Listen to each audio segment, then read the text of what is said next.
Agora eu quero entrar numa parte que o pessoal gosta bastante, né? Queria que você abrisse, né, um pouco para a gente da sua carteira, né? Quais são os FIIs que você carrega há mais tempo, por exemplo? Existe aquele que você não largaria hoje de jeito algum, ou enfim, você não tem apego necessariamente a um fundo em específico? Como é que você está enxergando isso? Então, Marcos, é aquilo, né? Eu sempre trago para o pessoal, né? Eu não sou casado com nenhum ativo, né? Então, acho sempre bom a gente deixar isso muito bem claro, porque o pessoal acha que, você sempre fala de tal e tal ativo, então isso quer dizer que você nunca vai tirá-lo da carteira? Muito pelo contrário, né? A gente sabe que o mercado, ele é dinâmico, ele pode modificar, então um ativo que hoje pode ser bom para o futuro, pode ser que não seja, né? A gente espera que ele continue sendo, mas a gente entende que mudanças podem acontecer. Mas, de fato, hoje, como é que está a minha carteira de investimentos, né? Com essas últimas mudanças que o mercado vem trazendo, né? Com essa Selic, que parece estar em um cenário já de rompimento, né? Então, voltando a cair a partir do ano que vem, a inflação um pouco mais é, moderada, a inflação mais segura nesses últimos meses, né? Eu estou diminuindo um pouco os meus aportes ali nos fundos imobiliários de papel, que já representaram cerca de 40% da minha carteira, né? E aumentando ali mais a parte de tijolos, né? Por entender que esse tipo de ativos tende a se beneficiar mais em um cenário como esse, né? Nesse cenário de curva de juros decrescente. Então, de fato, é um movimento que eu venho fazendo. Então, hoje, basicamente, minha carteira está ali por volta de uns 30% em fundos imobiliários de papel, pode chegar até 25% nos próximos meses, né? E estou aumentando as minhas posições, principalmente em três segmentos que eu enxergo com muito otimismo para os próximos meses e próximos anos, que são os fundos de galpão logístico, os fundos de renda urbana e os fundos imobiliários de shopping. Entendo que a gente tem muito desconto nesses três segmentos específicos, excelentes opções de ativos, né? Ativos que têm um potencial de aumento de renda para os próximos anos muito interessante e aumento e um potencial de valorização também muito interessante. Desses segmentos, o que eu destaco? Né? Eu destaco bastante dentro de galpões logísticos, BTLG11, HGLG11, eu acho que são dois dos ativos bem interessantes, juntamente com a LVBI, eu creio que são opções muito boas. Em shopping center, o XPML, eu acho que não tem como a gente deixar de fora aí, mesmo que nos últimos tempos ali teve aquelas discussões, né, do fundo ali tá com algumas dívidas em mercado, mas eu entendo que o fundo imobiliário está sabendo lidar com tudo isso. HSML 11, HGBS 11, creio também ser um outro ativo super interessante. De renda urbana, eu gosto muito ali do TRXF, HGRU e o GARI, para mim são as três principais opções que a gente tem aí nesses segmentos. Logicamente que não estou passando aqui nenhuma dica de compra para ninguém, mas eu acho que são segmentos e ativos interessantes para estudo, né? Eu acho que são ativos que fazem sentido o estudo nesse momento, são ativos que, na minha concepção, têm um potencial bem interessante realmente para 2026 e tem tudo, de fato, para entrar em uma carteira de investimentos e trazer, de fato, bastante qualidade. Professor. Gabriel, você citou vários fundos, né? Uhum, Como você mesmo pontuou, não é nenhum tipo de recomendação, foi mesmo só para uhum, exemplificar. Dentro desse mesmo contexto, sem querer aqui ser uma recomendação, nada disso, aham, mas você vê algum fundo que está um pouco fora desse bloco de fundos maiores, mais conhecidos? aham. Você vê alguma outra opção aí que algum cavalo correndo por fora aí que de repente poderia surpreender em 2026?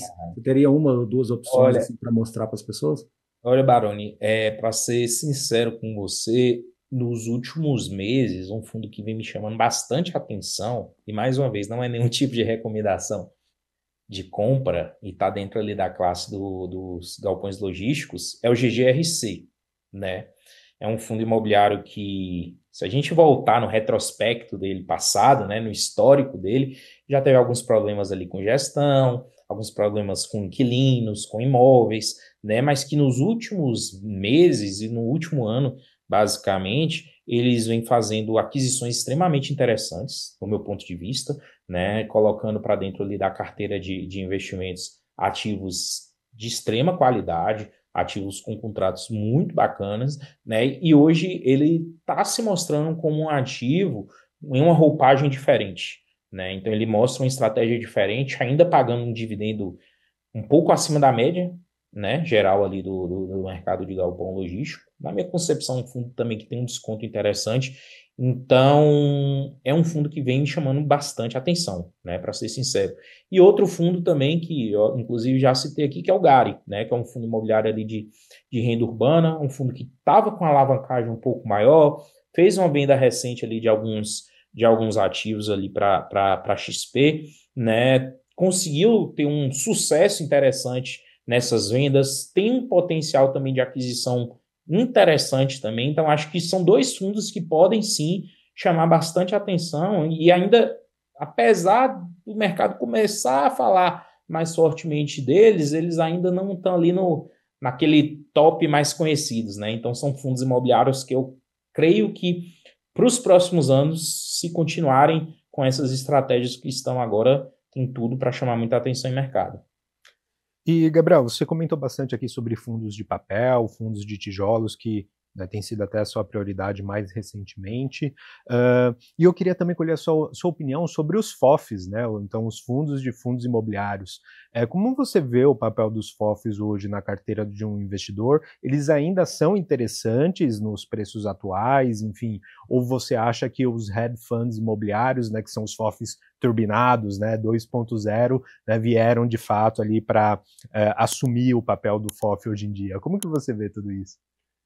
Como você bem trouxe, né? Eu acho que os hedge funds aí, eles são uma espécie de modernização dos FOFs, né? Então, eles são uma possibilidade que, inclusive, me agrada mais, para ser bem sincero com vocês, já me agrada mais do que os próprios FOFs pela possibilidade de abertura e de alternativas que dá ali para a gestão, né? Então, hoje a gente com esses hedge funds que tem a possibilidade de investir em cotas de outros fundos imobiliários, de investir em imóveis, de investir em CRIs ou em outros ativos, eu gosto mais, tá? Para ser bem sincero contigo. Eu creio que os FOFs podem trazer uma estratégia bacana, sim, para o investidor, principalmente em um momento que a gente está indo, que é um momento ali de Selic, né? Se tudo se concretizar conforme o mercado está observando, de início de queda de Selic a partir do ano que vem, os FOFs podem trazer, sim, boas opções de valorização, de diversificação também para o investidor, mas entre um FOF e um hedge fund, eu particularmente prefiro ficar com o hedge fund por conta de entender que é um veículo mais moderno, tá? Então eu entendo que é um veículo mais moderno, um veículo com mais possibilidades e um veículo que, em momentos em que o mercado de fundos imobiliários não está tão atrativo ali para compra, para venda, a gestão pode pivotar para outras alternativas, né? Então, de fato, eu gosto do veículo do FOF, né? Dos fundos de fundos, tá? Mas entendo que o hedge fund vem para tomar esse papel aí dos FOFs, principalmente aí nos próximos anos. Perfeito, professor. Gabriel, na mesma esteira agora, só que na ponta contrária, né? Voltando a reforçar aqui o disclaimer de que não é nenhum tipo de recomendação de compra, tampouco de venda. Eu queria te ouvir se tem algum tipo de fundo, algum fundo específico, algum setor específico que eventualmente você talvez reduziu posição aí dentro do seu trabalho, ou talvez até mesmo tenha zerado, enfim. Na ponta contrária, você citou vários que você está olhando a projeção e está gostando cada vez mais. Qual que seria o caminho inverso aí? Na ponta contrária, eu comecei a reduzir mais minha posição realmente em fundos imobiliários de papel, né, em fundos de CRI, muito por conta dessa questão da inflação, né? Então, eu creio que a inflação aí nos últimos meses, realmente ela começou a ficar um pouco mais contida, ela começou a trazer um retorno um pouco menor. Então, de fato, não é que eu esteja me desfazendo de fundos imobiliários de papel, ou seja, vendendo fundos imobiliários de papel. Eu só estou mudando a minha estratégia de alocação, né? Então, é diferente, porque quando você fala isso, as pessoas pensam que, Gabriel tá ali fazendo uma venda em massa dos fundos imobiliários de papel, então o fundo imobiliário de papel não presta mais. Muito pelo contrário, muito pelo contrário. Eu creio que é importante, sim, a gente ter esses ativos dentro da nossa carteira, mas a gente precisa, de fato, ir se adaptando aos movimentos que vêm acontecendo no mercado. Por isso que eu sou defensor da gente ter uma carteira um pouco mais flexível em momentos como esse. Então, de fato, o que eu venho modificando ali na minha carteira de investimentos é um pouco disso. E lógico, né, a gente tem excelentes fundos imobiliários de papel hoje no mercado que ainda estão extremamente descontados, né, com descontos ali de 3, 4, 5, às vezes até 10% de desconto em cima do seu valor patrimonial, fundos sem inadimplência, fundos que estão ali pagando dividendos interessantes. Posso até destacar alguns aqui que, inclusive, eu enxergo o trabalho sendo feito de uma forma primorosa. Um exemplo para mim é a AFHI11, eu acho um fundo imobiliário de CRI bem interessante. Os fundos imobiliários de papel da Mauá, MCCI, MCRE, eu imagino que o trabalho lá dentro seja feito de uma forma também bem primorosa, porque os resultados dos ativos são interessantes. Os fundos da Quineia também, né, a gente percebe que trazem resultados interessantes no médio e longo prazo. Então, assim, a gente possui vários ativos, né, desse segmento que são extremamente interessantes para você ter dentro da sua carteira aí de investimentos. Mas, de fato, como eu trouxe, a gente vai modificando a nossa estratégia, a gente vai modificando e trazendo outras alternativas para o mercado. Uhum. E, Gabriel, a gente tem visto aí já há algum tempo o mercado evoluindo significativamente, se sofisticando, então hoje em dia a gente vê cada vez mais com frequência incorporações entre fundos imobiliários, aquisições com contrapartida em pagamento em cotas, enfim, diversas reciclagens de portfólio. Como que você acompanha, né, todos esses movimentos? Tem algum ponto de atenção nesses movimentos que vale a pena mencionar para o investidor, enfim, que sempre fica no seu radar? Você acha que são movimentos que vêm para modernizar a indústria? Como que você enxerga, né, toda essa modernização? Sim, eu entendo que a gente está vivendo uma nova fase no mercado de FIIs, né? A gente teve uma fase muito grande ali de expansão, né? Principalmente ali entre 2018 até 2022, mais ou menos, né?